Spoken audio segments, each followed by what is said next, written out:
yale mafundisho ya msingi ambayo anatakiwa kufundishwa ni eneo la utoaji wa zaka, ni eneo la utoaji wa fungu la kumi. Asimame hapo kwa uaminifu bila kuyaacha yale mengine yote ambayo anapaswa kuyashika na kuyaishi. Unapoamua kuyaacha ya kale kwa kumkiri Yesu Kristo kuwa Bwana na Mwokozi wa maisha yako, moja ya uaminifu ambao unapaswa kuishi mbele za Mungu ni utoaji wa zaka, utoaji wa fungu la kumi, bila kuyasahau mengine yote. Bwana Yesu aliye hai anakusaidia. Bwana Yesu aliye hai anakusaidia, sababu Biblia inasema ya kwamba kwenye Wakorintho wa pili 5:17, mtu akiwa ndani ya Kristo amekuwa kiumbe kipya, ya kale yamepita na tazama yamekuwa nini? Na tazama yamekuwa mapya. Kwa hiyo pamoja na kutokurudia njia za zamani za ulevi, uzinzi na mambo mengi mabaya yanayofanana na hayo, lazima mtu atunze uaminifu kwenye sehemu ya utoaji wa zaka. Na sikiliza nikwambie, Mungu akusaidie sana, kwa sababu inawezekana kilichokuleta hapa ni mkate, na yamkini umeshapata mkate, lakini ukiendelea kubaki ndani ya mkate, kuna hatari ukatumia muda mwingi kwa hasara na ukamtumainia Mungu kukusaidia mambo kadha wa kadha, na Mungu asihusike kwenye maisha yako kwenye hayo maeneo. Unaweza kusema Mungu, unasema kilichonileta hapa ni mkate, na maanisha hivi. Inawezekana kabisa kwamba kilichokuleta mpaka na ukawepo hapa, kuna wale ambao na nzuri ni hapo ya awali, kwa sababu ya kazi na ukakutana na mkurugenzi na ukapata ajira, na baada ya kupata ajira mshahara unaingia, na baada ya mshahara kuingia unapata mkate. Kama utabaki kwenye eneo la mkate na ukamkataa Yesu na maelekezo yake, kuna vitu mkate hautoi. Mkate kuna mahali utaishia, na maanisha nini? Mshahara walipo kuna mahali utaishia, lakini Yesu ana mipaka. Haleluya! Yesu ana mipaka. Kwa hiyo ukabaki kuwepo na ukabaki kuja, kwa sababu ulipata kazi na sababu kuna mshahara unalipwa, na ukaingia ukawa unatuonyesha kana kwamba ni kama tuko pamoja, lakini mtaani kuna aina ya maisha unaisha. Itoshi tu na hata kinachokufundisha hauko nacho. Mkate kuna mahali unaishia. Sasa najaribu kukusaidia ili usibakie kwenye mkate peke yake. Mkate na maanisha na kazi unazolipwa, kuna mahali zinakomea. Ndio maana tunasema Yesu ni jibu. Ndio maana tunasema Yesu ni mwisho. Kuna mahali pesa haitendi, anasubiriwa Yesu atende. Kuna faraja pesa haitoi, kuna majibu pesa haitoi, kuna hatima za maisha ya watu walioandikiwa kabla ya kuumbwa kwao. 100,000 haitoi, milioni kadhaa hazitoi, lakini neema ya Kristo Yesu inatoa na kupenda huyo mtu kwenye mapana zaidi na zaidi. Usiishie kwenye mkate. Mtu uliyekaa naye mwambie usiishie kwenye mkate. Wewe utatumia muda mrefu kwa sana, kwa sababu una hatima ambayo Mungu amekuandikia, na una usawa na una mahitaji ulio nayo. Bwana Yesu aliye hai anakusaidia. Jamani, Bwana Yesu aliye hai anakusaidia. Jamani, Bwana Yesu aliye hai anakusaidia. Atakalipo unacholipwa, na baada ya muda na kile cha Mungu utaondoka nacho. Maana yake umeamua kubaki ndani ya mipaka ya mkate. Na kuambia hivi, mkate una kikomo. Mkate una kikomo. Nenda kaulize watu wengi kama ujui. Kuna mtu ambaye alikuwa anajua ya kwamba nikipata mtaji nimepata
Nasema kusema amina kama unanielewa.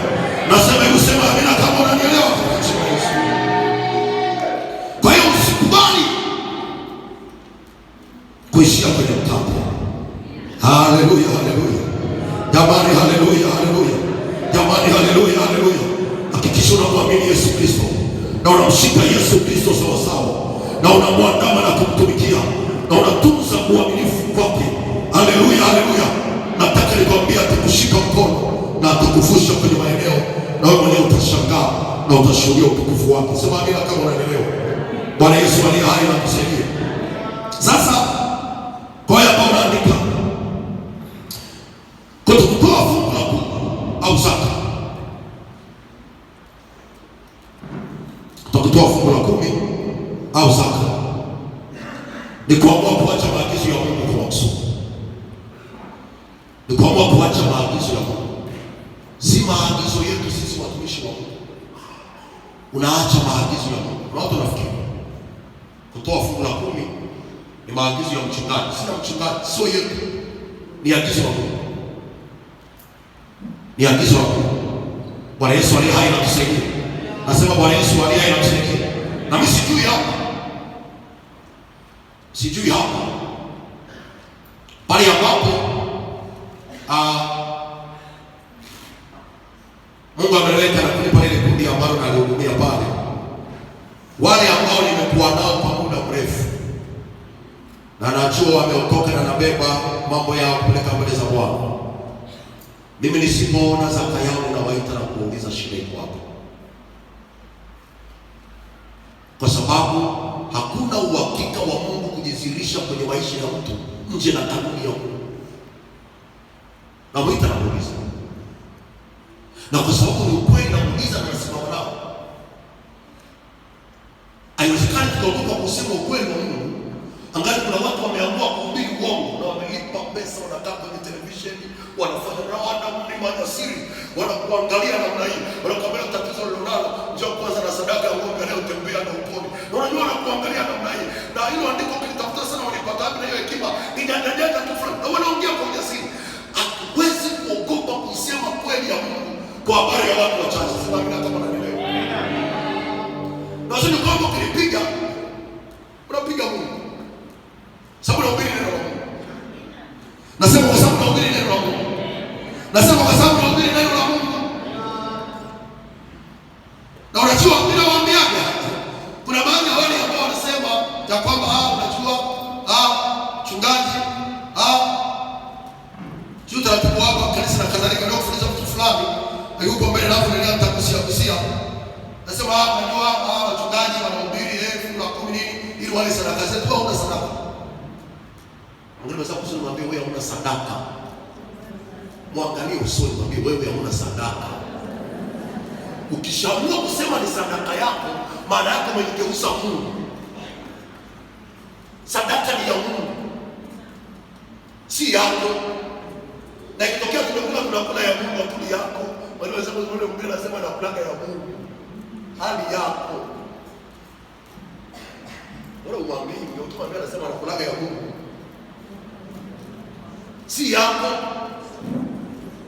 Bwana Yesu aliye na asifiwe. Jamani, Bwana Yesu aliye na sasa. Hata zile ambazo zinafanya maendeleo sio zako, ni za Mungu. Kwa kuna watu wanajiwalisha cheo cha Mungu. Unajua zile sadaka zetu, wewe una sadaka, umekuwa nani?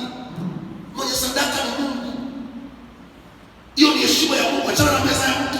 Achana na meza ya Mungu, utapata shida. Nasema achana na meza ya Mungu. Hao wale wanasema ameni inatosha.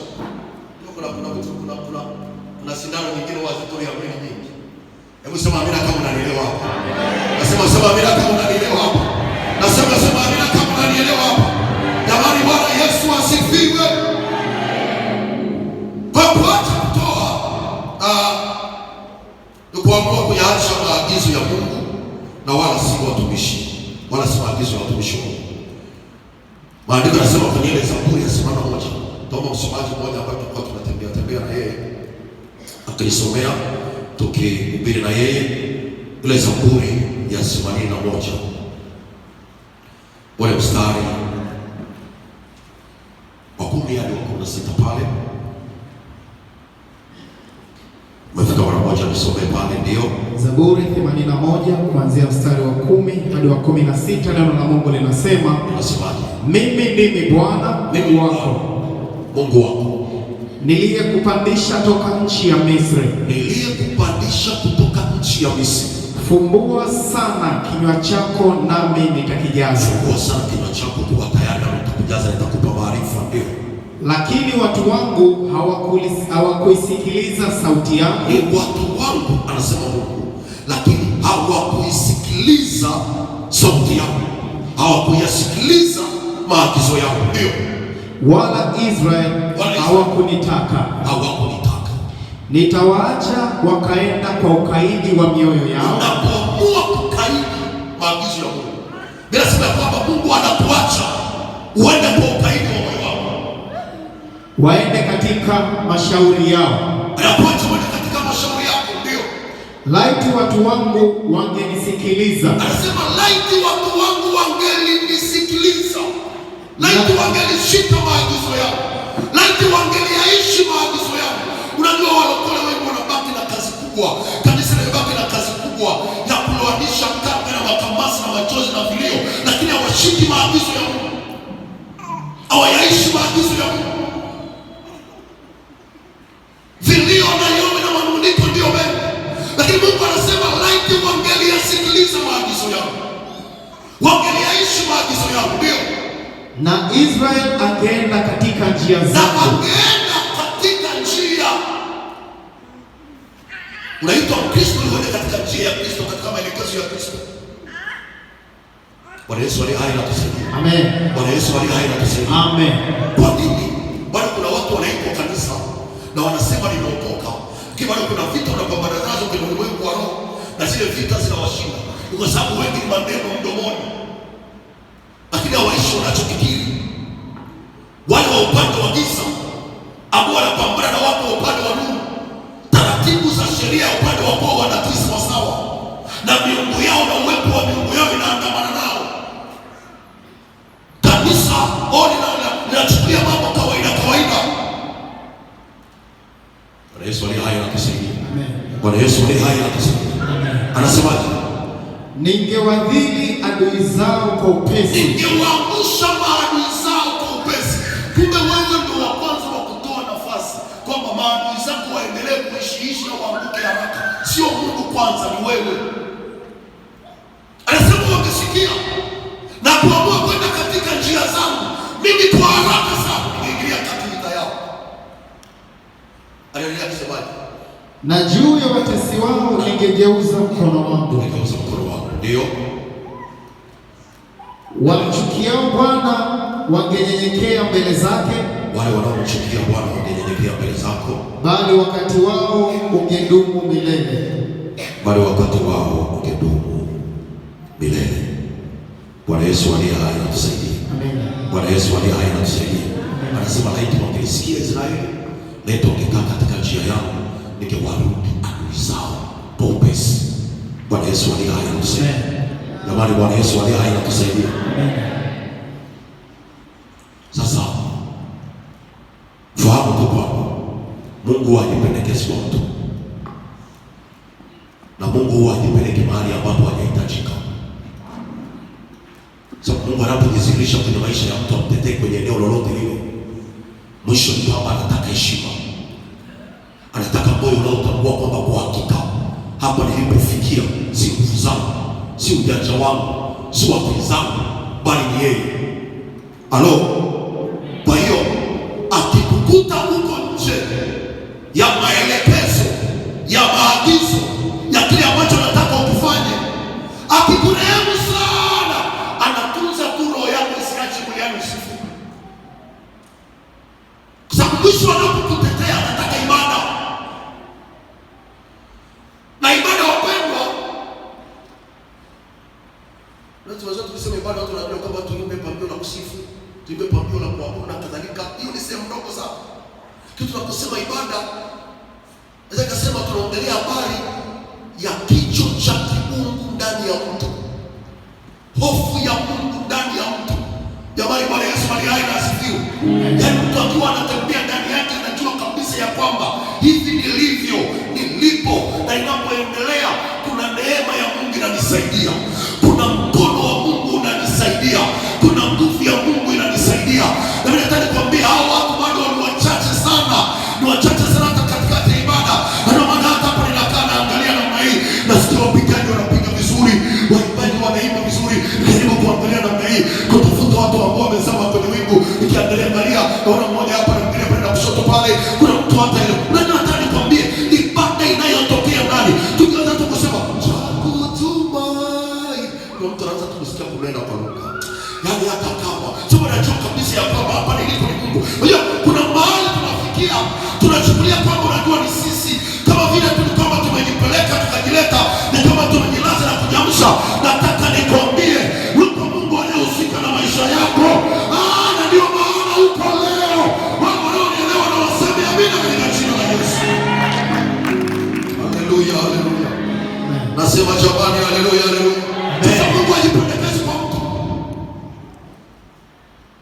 Ukiamua kuona mshahara wako hiyo 10% ni kubwa, Mungu anachana na wewe. Na ukaidi wako na kuacha katika mashauri yako. Hachileti. Bwana Yesu aliye hai na kusaidia. Nasema Bwana Yesu aliye hai na kusaidia. Mwisho wa saa utashangaa. Mama mboga mboga anafanya maendeleo makubwa kuliko unayolipwa mshahara. Utashangaa mchuma ameenda anafanya vitu vinaonekana kuliko unayolipwa mshahara. Tutakuangalia kwa nje.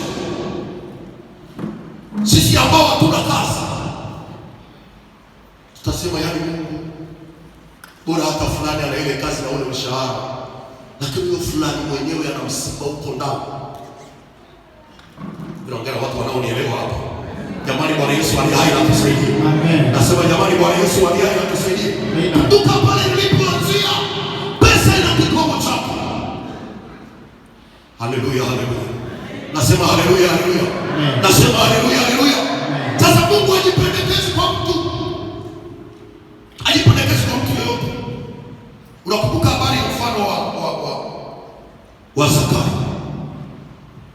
Bila sema kwamba aliposikia habari za Yesu, alitafuta ndani yake kitabu tu kwamba huyu Yesu ni namna gani, na akajua njia ambayo ataenda kuipitia baadaye. Bila sema akatangulia mbele, anakimbia bosi mkubwa, bosi wa TRA, akaenda akapanda mti. Mtu mtajiri anapanda mti, unajua sio jambo la kawaida. Ni wanafunzi wa Yesu. Na Biblia inasema siku hiyo alipokuwa anasikia habari akiwa mjane, alikuwa na koti la suti, alikuwa amevaa choma moyo, lakini akamvua choma moyo, akuangalia kwa nalo, anaacha kuona huyu Yesu ni wa namna gani, akaweka kila kitu chini, anapanda mkuyu. Hata ukwambia ni Yesu ajipeleki mahali asipohitajika. Ukifunga mlango ukaona mambo ya Mungu na mambo ya kiroho ya kabila na kuacha, unaachana na wewe. Lazima Yesu alipofika akamwona, alimwambia shuka. Leo nilipaswa kufika nini? Kufika nyumbani mwako. Na Yesu alienda. Na ukitaka kujua ya kwamba Zakayo alikuwa ni tajiri lakini hana furaha, ni pale ambapo Yesu alipoingia kwenye nyumba yake akaanza kufurahi. Mpaka akaanza kusema, kama nilimdanganya mtu namrudishia, nilimtoza mtu kodi mara nyingi namrudishia, na nusu ya mali yangu na wakaia maskini. Kuna watu ambao hawana haja, wanaona kama wamemaliza, kwamba vyeo vimetosha, mshahara umetosha. Nataka kila kukumbusha tena jioni ya leo, hayo hayajatosha. Yuko Yesu aliyekujua kabla ya kuwekwa misingi ya ulimwengu, amekuandalia bora zaidi na heshima bora zaidi ya kwako na uzao wa kwako. Anaendelea anasema amina katika jina la Yesu. Ndio akasema nilikuwa kijana nikawa mzee, sijaona mwenye yake ameacha, wala watoto wake wakiomba mkate barabarani. Leo yako ni kesho yako, unatumiaje leo yako? Bwana Yesu aliye hai na kusaidia. Jamani, Bwana Yesu aliye hai na kusaidia. Nasema Bwana Yesu aliye hai na kusaidia. Kwa hiyo ukiamua kula zaka, maana yako umemfungia Mungu nje. Humuhitaji kwenye lango lako la uchungu, na yeye haji. Hata kwa Bwana Yesu aliye hai na kusaidia. Na kama hatakuja, Shetani aliye mwizi, yeye ataingia huko, ataharibu, ataiba, atachinja, kama vile maandiko yanasema kwa jina la Yohana huko. Shetani aliye mwizi ana kazi ya kuiba, kuharibu, kuchinja. Bwana Yesu aliye hai atusaidie sana. Lakini Yesu alikuja tu na uzima na kisha tunaomba. Kuamua kutokutoa fungu la kumi ni kuamua kufanya dhambi ya wizi. Ni wizi kama wizi mwingine kabisa. Na wizi tunaita nini kama sio dhambi? Eti wizi tuite.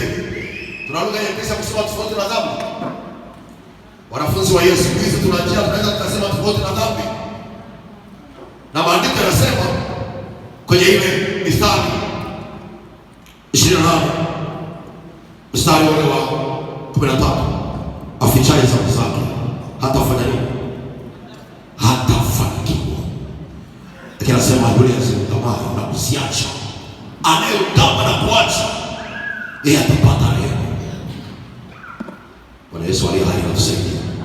Nasema Bwana Yesu aliye hai anatusaidia. Nasema Bwana Yesu aliye hai anatusaidia. Najua watu baadhi kwa kutokujua tu wanachukulia utoaji wa sadaka kama kitu cha kawaida, lakini utoaji wa sadaka sio kitu cha kawaida. Ni jambo la kiroho lenye maana kubwa sana kwenye maisha yetu.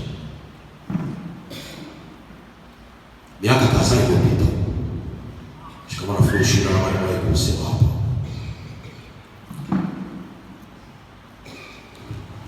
nilikuwa kwenye somo la kushirikia maroho ya vizazi, maroho ya kifamilia, maroho ya kurithi kwenye ukoo na kabila na majina ya kurithi na mambo yanayofanana hayo. Sasa katikati ya yale mafundisho,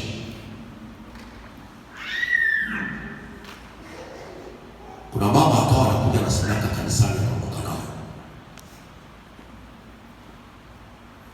na ndani yake akawa anasikia hasira, na akawa anasikia sauti inamwambia, unapotoa sadaka vitu vyetu vinaharibika. Yeye ana asili ya Usukumani na asili ya Upareni, na hizi kanda kwenye ulimwengu wa roho ni moja ya kanda hatari kwa nguvu za giza kupita maelezo. Kama umetokea kwenye hayo maeneo, jipange kweli kweli. Kwa bahati mbaya alikuwa amepewa jina la bibi, na bibi alikuwa mganga, na jina amepewa Usukumani, akafanyiwa mazindiko yote ya Kisukuma.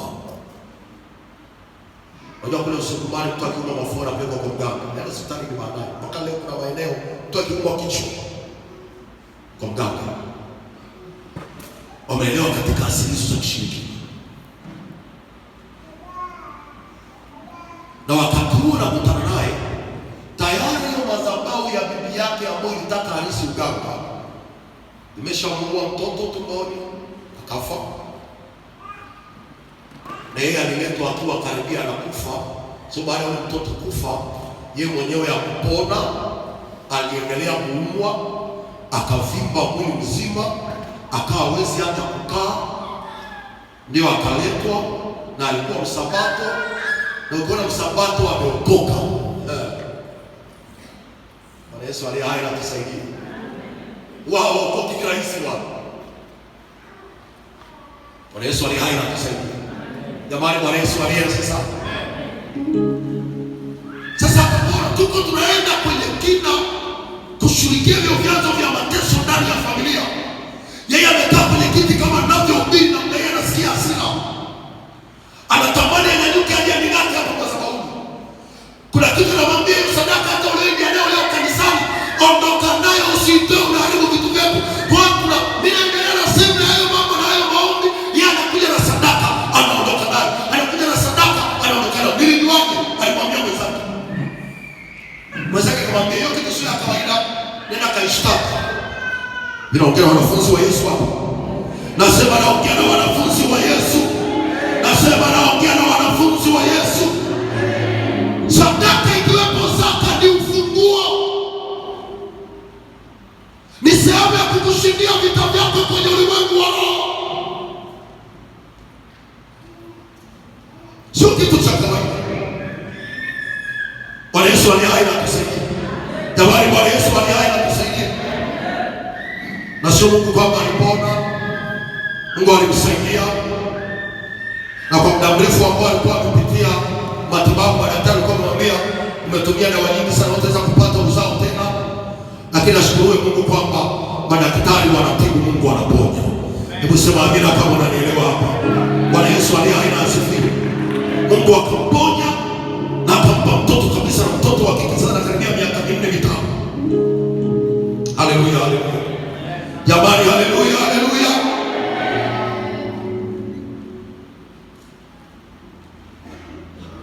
Bwana Yesu asifiwe. Kwa hiyo kutoa sadaka ya fungu la 10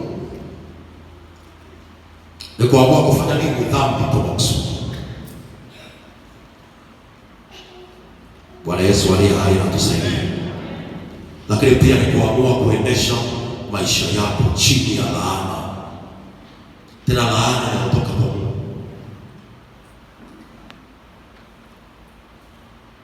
Na hapa nikwambie hivi, kama una shida na upinzani kwenye eneo la uchumi, usikemee shetani kama hujarudi kwenye mfumo wa utoaji vizuri, kwa sababu kwa njia ya utoaji tunamtafuta Mungu kwa njia ya sadaka, aje kwenye kile chanzo ambacho sadaka inatoka. Wakati fulani nilienda hapo Meru, Singisi Majuu. Baba mmoja alikuwa ni bosi wa TRA, walimloga kazi mguu kapinda.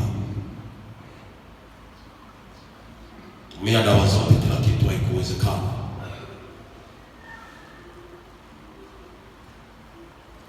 Alipoambiwa habari za Yesu,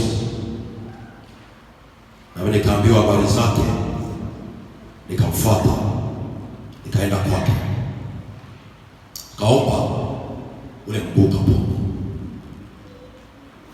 Nasema mwenyewe amen. Ule mguu kapona. Sasa baada ya kupona, tunaendelea sasa hapo na pale. Akaleta tatizo lingine. Akaniambia, mchungaji, unajua nina ng'ombe hapa. Hao ng'ombe wanalishwa kitajiri. Yeye mwenyewe ni tajiri, kwa hiyo si ng'ombe wanaolishwa kimaskini. Banda ni safi. Mtu wa kutunza ng'ombe yupo. Ng'ombe wanaogeshwa. Yaani kila kitu. Maana hawatunzi kwa kuungaunga. Lakini akaniambia, hawa ng'ombe wanaumwa tu. Kila dawa na tibu hakuna. Ng'ombe wana manyoya namna hii, amesimama kama wana minyoo isiyoisha, na wanapewa dawa hawaponi. Na mifupa imesimama. Nimekwambia ni ng'ombe mfugaji ambao unafanya na mtu ambaye si maskini. Bwana Yesu aliye hai anakusaidia. Cha kwanza nilichomuuliza, nimwambia hivi, Mungu anajua unafuga. Leo kuna watu wanafuga na Mungu hawajui kama wanafuga. Kamuuliza, Mungu anajua unafuga? Na mchungaji sijakuelewa. Nikamwambia, kazi umeanza kufuga. Ulishawahi kutoa limbuko na uzao wa kwanza kwenye madhabahu? Kasi kwa najua nasikiaga tu na nini na tadhalika. Sasa kwa sababu alikuwa ameshapata na uponyaji wa mguu, hiyo pia ikawa ni rahisi. Na usifikiri eneo la utoaji ni rahisi kama na kuhubiri hapa. Nasikana hata kesho usiku. Isipokuwa nakwambia kabisa. Bwana Yesu aliye hai anakusaidia. Akaelewa. Akaenda kufungua ng'ombe mkubwa kwenye banda, kusimamia nafasi ya mzaliwa wa kwanza. Tukaomba ndani ya wiki na kuhakikishia, anaambia mtumishi, wale ng'ombe manyoya yamelala kabisa, ili mifupa zinakuambia kitu cha ukweli kabisa. Kwa hiyo unapoacha kutoa, unamfungia Mungu mlango kwenye lile eneo na haji. wananunua banki mbili, waganga wa mtaa majoka yao inakuja kunyonya maziwa. Misukuli ya watu ya kijiji inakuja kuchukua faida, waona baki hapo. Na unaitabikia ng'ombe, inakuchosha. Na baada ya kunyonyesha mtoto akasoma na ukafute kesi mahakamani. Yaani taabu juu ya taabu. Maana shetani anajema. Anajema. Naongea na wanafunzi wa Yesu hapo. Nasema naongea na wanafunzi wa Yesu. Kwa maana ya kufanya hivyo, ile laana ya Mungu ikaondoka kwenye ule ufugaji wake na mifugo ikakaa sawa sawa. Bwana Yesu aliye hai atusaidie. Kuacha kutoa fungu la kumi. Ukaamua wewe mwenyewe kuendesha maisha yako chini ya laana, alafu ni laana ya Mungu mwenyewe. Lakini pia kusema kumtumikia Mungu hakuna faida, kwa sababu pia kutoa fungu la kumi ni kumtumikia Mungu. Haleluya, haleluya. Na nikwambie, haujaletwa duniani kuzurura. Kuna watu wanazurura. Haujaletwa duniani kuzurura. Haujaletwa duniani kuzurura. Leo sijawaona gharama ya mke wako au sijui imekuwaje. Nikiacha niseme utaelewa tunataka kusema hapa. Natambua na mke wangu bado yupo. Bali nilikuta pia wakati fulani kwa wale ambao wanaletwa na basi. Wanaletwa na mwanabebo, wanaletwa kanisani na nini? Na basi. Unajua wale wasiojielewa watakuja kuweka tu vitu vyote kanisani na kuondoka. Mtu anaweza kawa anabeba na basi na shule sadaka, alafu mwenyewe zaka anakula. Na sadaka inakuja kutoa yenyewe akaona ni kama jero, alafu jero yenyewe anapinda na kuguu kabisa. Na amebeba bure. Umbali wa huko mpaka hapo. Hapo anasema natafuta Mungu, wewe anatania. Anatania. Ufalme wa mbinguni unatekwa na wenye nguvu. Hautekwi na vilaza na watu wazembe na wavivu. Mtu anabeba bado zaka anakula na gari limembeba limemleta na sadaka yenyewe ya Jumapili ya 700 na kuinama. Sasa unapasa kiti joto na tunakuonea huruma. Hata usiposema amina, wasaidie kusema amina, mkili wa wajaka. Na mkili yuko uweze ba amina. Jamani, Bwana Yesu aliye sasa.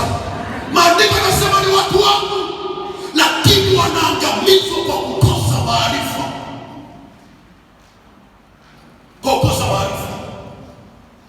Hatua yako ya jitihada na imani kutokea nyumbani ya gharama ya muda, pesa na sadaka inahesabiwa mbele za Mungu kwamba una haja ya kukutana na Mungu kwa kiwango gani. Ndio maana watu wanasema ya kwamba Yesu alipokuwa katikati ya mkutano hakuponya kila mtu, aliwaponya wale wenye haja ya kufanya nini? Wale wenye haja ya kuponya.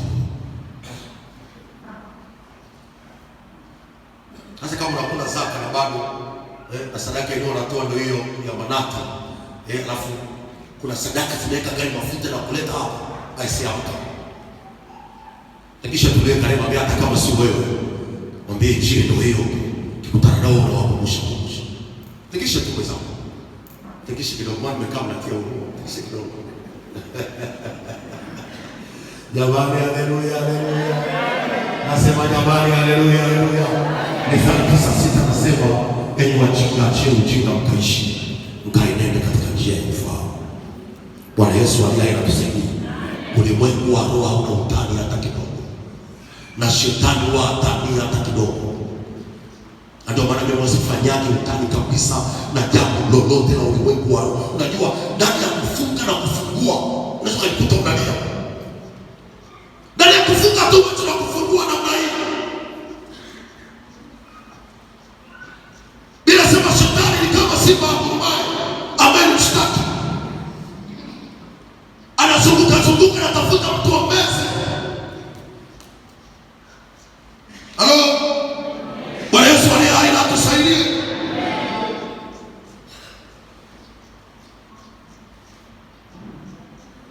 Lakini kuacha kutoa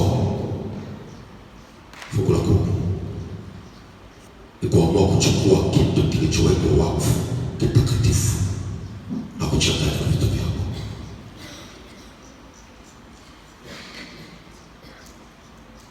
Hapo tutaingia ndani kidogo kwa kina kesho.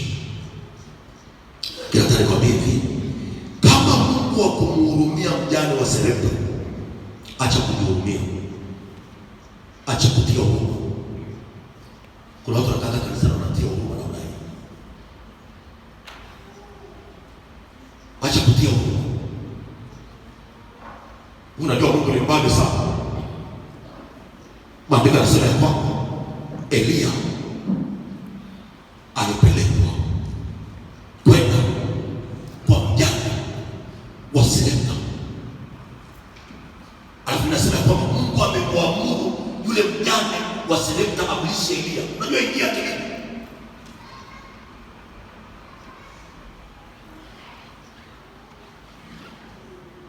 Kwa namna ya kawaida, Elia alikuwa mtumishi anayefanya kazi chini yangu, akaniambia ameenda kula kwa mjane. Nisiposikiliza roho sasa nikamtenga. Naambia umezunguka kote, umekosa kabisa unaenda kwa mjane. Na usomaji wa Biblia unaelewa, mjane alikuwa amebaki na unga kidogo. Bila sema alikuwa anaenda kule mjane kujiokotea 12 hata nipikilishie yeye na mtoto wake kile kitu wale na mtoto wake wakafa. Lakini hapo Mungu anatuma lijitu mirefu kama mimi. Alafu nimejaa na sauti nzito. Naambia nenda ukale. Tunaongea na wanafunzi wa Yesu hapo. Sasa kama Mungu akumuonea huruma mjane wa Sarepta, usijihurumie. Kwenye hiyo 1000 kuna 100 ya Mungu. Kwenye 2000 kuna 200 ya Mungu. Kwenye 5000 kuna 500 ya Mungu. Usijihurumie. Utakula mbele. Utakula maisha yako. Bwana Yesu alihai na kusaidia. Na mwisho wa siku utakuja hapo utasema ni wa Bwana kanisa letu. Unaona liko vizuri na nini? Na bila jua mwisho wa siku nasikia vitu vya plastiki vitaondoka. Na utaenda kwenye matawi mengine, kutakuwa na vitu vya sports hapo na nini? Na wewe umefanya nini? Nini ulichokifanya wewe? Sababu unachokifanya kwenye madhabahu ni baraka yako wewe, uzao wako na jamii yako.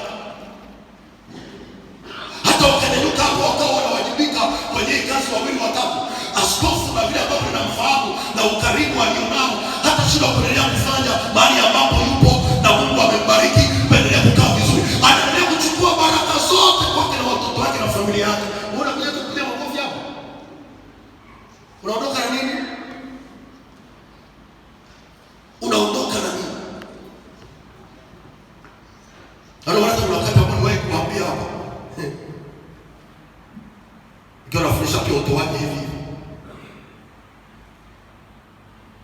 Unaweza ukawa tunaenda kusini kwa mchungaji wako, unaenda mikono kama ana shida, umpe kwa sababu ana shida.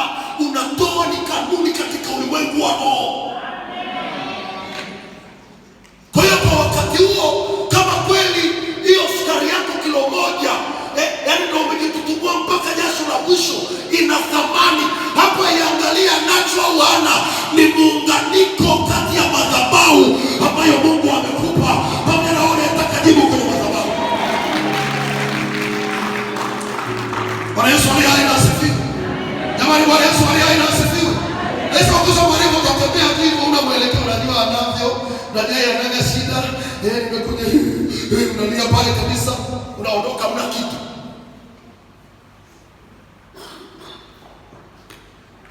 Wale maandiko yanasemaje? Kasome Luka 1, Luka 10 na Mathayo 10.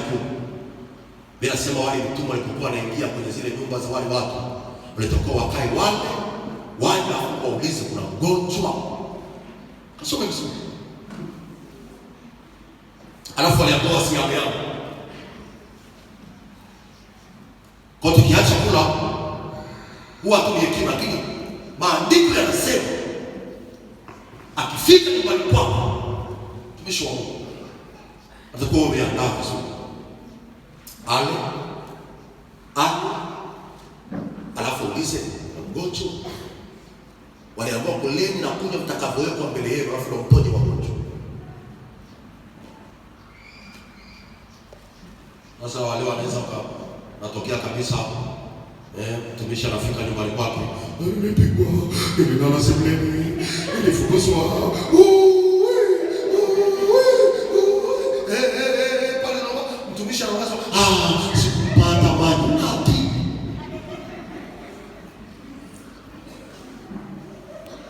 Asikwambie kwamba hata nakulaga sana, hata silagi hivyo.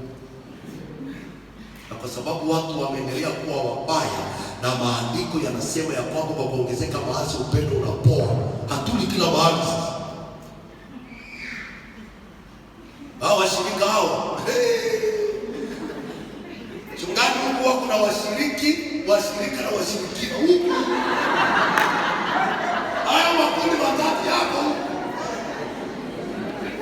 Kuna mshiriki, kuna mshirika na kuna mshirikina.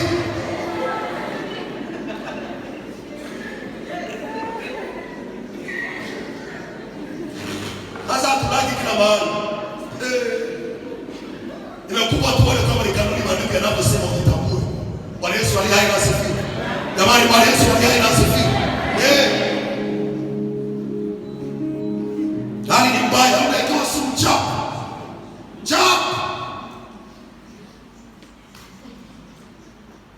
Ila usiwe wewe Mungu akuponye. Sema amina kama unanielewa hapo. Sema amina kama unanielewa hapo. Kumbuka mchungaji wangu mmoja. Baba ambaye alikuwa naye kanisani na baba anamwamini vizuri, yani yuko pale namna hii. Amesikia binti yake anataka kuolewa. Yule mama anafuata kijana anataka kuoa binti wa mchungaji. Ndio unamweza yule. Na unajua yupo. Yuko kuna naye anachapa mwambie wewe. Haambia yule kijana utamweza yule anakaongea maneno yote. Unajua yote. Mungu aliyetuita baki kukaa mbinguni tumwabudu. Ndani ya chia hapo. Nifike mahali fulani tumalizie. Bwana Yesu aliye anatusaidia sana. Kwa hiyo nakwambia kama Mungu akumhurumia Elia, usijihurumie. Bwana Yesu aliye anatusaidia. Lakini pia kama Mungu akumhurumia yule mjane ambaye alitoa senti 2 ambayo yuko kwenye ile Luka 21. Alitoa senti 2. Mchungaji mmoja akanipigia simu. Rafiki yangu tunaongea, mtanaga watumishi tunayajenga hali ya kitumishi. Akaniambia, mtumishi wa Mungu, kuna mtu yuko kanisani. Yaani hatoagi sadaka kabisa. Alafu anasema yuko roho. Kwenye roho ya utoi sadaka. Hamna kiroho cha namna hii. Wewe ni madhabahu nyingine. Mara Mungu Baba ambaye yeye ndio baba yetu alikuonyesha upendo wa utoaji wa sadaka kwa sababu kwenye bustani ya Edeni palichinjwa kondoo, Adamu na Eva wakavalishwa. Atalitoa mwanae wa pekee akatoa sadaka. Wewe uko tu eti sadaka ile kuge tu roho. Hii bado sio malizona sadaka ni. Nilimwambia wewe ningekuwa naye, ningemwambia kwenye Biblia tunaona senti 2 za mjane wa Sarepta, za kwako ziko wapi? Nasema mwenyewe amina. Nasema mwenyewe amina. Nasema mwenyewe amina. Bwana Yesu aliye hai na asifiwe. Jamani, Bwana Yesu aliye hai na asifiwe.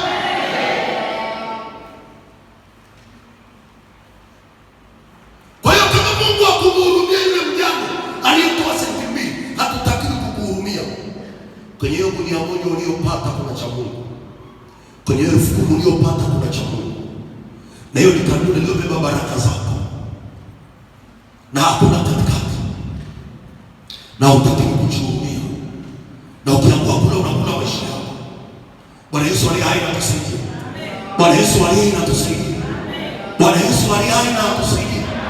Na kile unachofanya Mungu ndicho atakachokupa. Na malizia na hii tukaombe hapo. Nakumbuka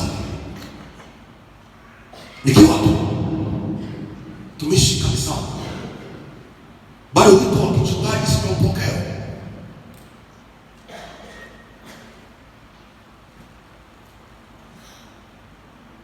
Askofu wetu alikuwa akifika, wengi wanakimbilia kuombewa, kuwekewa mikono na nini, wa kujiangusha na nini. Bwana Yesu aliye hai anatusaidia. Sasa wakati nilikuwa nafanya kazi na nilikuwa na bahati kweli, nilikuwa napata na dola. Mimi nilikuwa nangoja akitoka akiingia kwenye gari, nachukua dola ile kubwa nampa. Nachukua nampa. Ikafikia wakati Mungu ananiambia sasa, toka mjini katikati Philips kule, nataka tumike usalimu simjui. Sio nakuja kuanzia wapi? Wakati huo nimechoka, nimebaki na uwepo na sauti ya Mungu peke yake. Kazi nimeshaacha, watu wanapona, mimi nalala njaa. Yesu ni mzuri. Sema bila kama unanielewa. Nikamfuata mtu mmoja. Kama unajua Mungu ameniambia nenda Usariva, nikamtumikia. Sina kiti, sijui mtu, sina spika. Mtu mmoja alinipa dola ya 6 keshi. Lakini mimi kutoa dola. Na nikawa mwaminifu. Maana nyumbani tunakula kwa manata. Mara moja nikakimbia dukani kanunua spika kubwa French moja kama hiyo. Nikaenda kuificha mwalimu ikale wewe na tunaila. Umeshaitwa, kilichokushikilia ni upako wa Mungu na neema ya Mungu. Mtu anakuja unakueleza matatizo, unamwambia Yesu anaweza. Alafu unamwambia mtu Yesu anaweza, bado unamngoja Yesu. Alafu unabandika mtu mikono, kisha kuja nakwambia Yesu amefanya, alafu baki na tatizo. Na nilikuja mjezo imani kwamba Yesu yupo. Huwezi kuanza kumwambia sasa unajua hata mimi mwenyewe nangoja mtu imani anakuja nayo. Imani anakuja nayo inashuka tu. Mimi fulani nimekuja kwenye msaada, kumbe kwenye matatizo. Na watu angalie sana kupata kiatu kinaomba lifti na shati ya Mungu na paswa kuna mitumba mibishi. Basi hata na pasi ya mkana maji. Baada ya umaskini ushindwe na mama yake. Kuna mitumba mibishi hadi hata na maji basi. Baada ya kunakwambia inajikunja. Kwa hiyo watangalia tu namna hii aone. Mimi naye kuhubiria Mungu ananitumia watu wanapona, ni wae kuanguka njaa. Njaa kabisa chini. Maana kuna chakula na watu wanapona, wanasaidika. Huwezi kumwambia mtu, sasa angalia basi mambo haisome rudi tu unakuja tu hivi. Huwezi kumwambia. Sasa kuna hawa huyu leo. Hata mwingine unaacha hata kutoa sadaka mazamuni zinazoeleweka, unabana huko, unampigia mtu simu akwambia, "Kabla nikuombee tu mimi sinaona tu watu ni mjinga." Hawapati sifani nikuombee. Hizo sadaka zao ziko nyingi. Na mtu anayemjua hatoi sadaka kila mahali. Na hatoi sadaka ili aombewe. Mungu ameshakupa madhabahu amekuweka hapo. Na mbona unapaswa kufanya fulani? Simama kwa miguu yako pale ulipo. Simama kwa miguu yako pale ulipo. Simama mara moja, nyosha mikono yako juu. Nyosha mikono yako juu, chap chap. Nyosha mikono yako juu, chap chap. Nyosha mikono yako juu, chap chap. Hebu sema Baba kwa jina la Yesu. Sema Baba kwa jina la Yesu. Sema kwa sauti hapo uliko, Baba kwa jina la Yesu. Asante kwa sababu umenisaidia. Asante kwa sababu umenisemesha. Sema ninaomba toba na rehema. Sema nisamehe na unirehemu Bwana. Katika jina la Yesu Kristo. Mahali ambapo nimekukosea, kama nilivyolisikia neno lako, sema leo ninatubu. Leo ninaomba rehema. Leo ninaomba msamaha. Yesu nisamehe. Yesu nirehemu. Yesu nikubali. Ninageuka kwa upya. Ninakurudia kwa upya. Jioni ya leo. Sema kwa sauti kwa jina la Yesu. Sema kwa sauti kwa damu ya Yesu. Sema kwa sauti kwa jina la Yesu. Sema kwa sauti kwa damu ya Yesu. Sema Baba wa mbinguni. Sema Baba wa mbinguni. Ninaomba unisamehe. Ninaomba unirehemu. Nipe kuelewa. Nipe kufahamu. Nipe kutenda. Katika jina la Yesu. Tumefunga macho yako, nyosha mikono yako juu. Ndani ya dakika 2-3 zisizozidi 5. Hata tunapoendelea kuomba hapa, niombe na mtu mmoja anayeua. Niombe na mtu mmoja ambaye anapita kwenye hali ngumu. Unakimbia hapa kwenye madhabahu mara moja. Utukufu wa Mungu uko hapa na utapona. Una ugonjwa, unaumwa, kimbia mara moja. Kimbia mara moja. Una jambo zito linakutaabisha. Kimbia mara moja. Kimbia mara moja. Kimbia mara moja. Na ukifika unaweka mkono mahali unapoumwa. Mahali unapoumwa ndio shakata mandarabo. Shakata mandarabo. Kandaraba sakata. Kandaraba yatariabo. Kokoria pasikiria bayana. Kandorobo seteria bayana. Naweka mkono mahali panauma. Naweka mkono mahali panauma. Hata hapo uliko kama mambo ni mengi. Naweka mkono wako kwenye kifua chako. Na mkono wako mwingine unanyosha juu. Na mkono wako mwingine unanyosha juu. Rapakasakata. Kandoria basikiria ndara. Kandoro baseteria mo. Ramasataria basitiria payama. Shataria bos. Darabos ataria. Rapoko sekete mana. Ibosete payata rabos. Kandarebe seteria basa. Katika jina la Yesu. Katika jina la Yesu. Katika jina la Yesu. Katika jina la Yesu. Katika jina la Yesu. Mwambie tu Yesu niko hapa. Mwambie Yesu niko hapa. Mwambie Yesu niko hapa. Umesema nikuite utaitika. Umesema nikuite utaitika. Utanionyesha mambo makubwa na magumu. Hata nisiyoyajua. Neema ya Bwana ikutembelee. Mkono wa Bwana ukuguse. Ya nguvu iliyoshika kifua. Ya nguvu iliyoshika tumbo lako. Ya nguvu ambayo inapambana na maisha yako. Na ukombolewe sasa. Na uwe huru sasa. Katika jina la Yesu. Katika jina la Yesu. Katika jina la Yesu.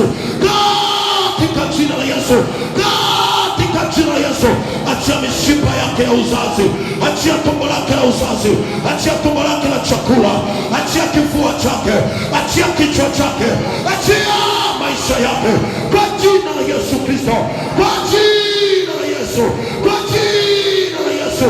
Unayetabisha maisha yake. Unayetabisha maisha yake. Unayetabisha maisha yake. Mwachie sasa. Mwachie sasa. Mwachie sasa. Mwachie sasa. Kwa jina la Yesu. Kwa jina la Yesu. Kwa jina la Yesu. Kwa jina la Yesu. Kwa jina la Yesu. Mkono wako ukiwa mahali panakuuma. Mkono wako mwingine ukiwa juu. Mwita tu Yesu. Sema Yesu nakuita. Sema Yesu nakuita. Sema Yesu nakuita. Amesema tumuite ataitika. Sema Yesu nakuita. Sema Yesu shika na mimi saa hii. Sema Yesu shika na mimi saa hii. Sema Yesu shika na mimi saa hii. Sema Yesu. Darabo sakata. Kadoro boko sakata. Kadori abo sakata manara. Rapoko sekete rabo sata. Kifua chako kiachiliwe. Kifua chako kiachiliwe. Kifua chako kiachiliwe. Tumbo lako la uzazi liachiliwe. Tumbo lako la chakula liachiliwe. Kwa jina la Yesu. Kwa damu ya mwana kondoo. Kwa jina la Yesu wa Nazareti. Unafunguliwa sasa. Unafunguliwa sasa. Unafunguliwa sasa. Unafunguliwa sasa. Ni madaktari walisema, yuko Mungu anayeponya. Yuko Mungu anayeponya. Achia kiuno chake. Achia mgongo wake. Achia. Achia kwa moto. Achia kwa moto. Achia ufahamu wake. Achia mwili wake. Achia. Kwa jina la Yesu wa Nazareti. Kwa jina la Yesu wa Nazareti. Kwa nguvu ya damu ya mwana kondoo. Katika jina la Yesu Kristo wa Nazareti. Maumivu ya miguu yaondoke. Maumivu ya magoti yaondoke. Katika jina la Yesu Kristo wa Nazareti. Maumivu ya miguu yaondoke. Maumivu kwenye magoti yaondoke. Maumivu kwenye kiuno yaondoke. Kwa jina la Yesu. Wewe unayepandisha presha yake. Wewe unayepandisha sukari yake. Wewe unayepandisha maumivu yake ya kichwa. Achia. Achia. Achia. Achia. Achia. Achia. Wewe unayemfuata kwenye ndoto. Wewe unayemfuata kwenye ulimwengu wa roho. Ninakuangusha. Ninakuangusha kwenye ulimwengu wa roho. Kwenye ulimwengu wa damu na nyama. Kwenye ulimwengu wa damu na nyama. Hautamuua. Hautamuua. Hautamuua. Wewe roho ya mauti achia. Wewe roho ya mauti achia. Wewe roho ya mauti achia. Hautamuua. Hautamuua. Hautamuua. Hautamuua. Kwa jina la Yesu. Kwa damu ya Bwana Yesu. Mauti inaondoka kwenye ulimwengu wako wa roho. Mauti inaondoka kwenye mipaka yako. Mauti inaondoka kwenye mazingira yako. Mauti inaondoka kwenye malango yako. Msiba unaondoka kwenye malango yako. Msiba unaondoka kwenye malango yako. Msiba unaondoka kwenye malango yako. Mauti inaondoka kwenye malango yako. Inaondoka. Inaondoka. Inaondoka. Kwa jina la Yesu Kristo wa Nazareti. Kwa jina la Yesu Kristo wa Nazareti. Kwa jina la Yesu Kristo wa Nazareti. Kwa damu ya Yesu.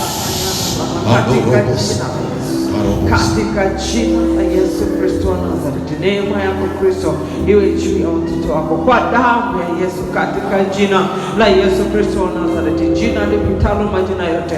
Asante Yesu kwa ajili ya neema yako, asante Yesu kwa ajili ya uponyaji, asante kwa ajili ya kupako ambao umeachilia kwa watoto wako. Kila aliyekuja akiwa mdhaifu, Yesu akarudi akiwa ameimarika. Nakataa magonjwa, tunakataa roho za mauti. Asante Yesu kwa sababu umesikia, asante kwa sababu uzima huu katikati ya watoto wako, katika jina la Yesu Kristo wa Nazareti nimeomba, amen.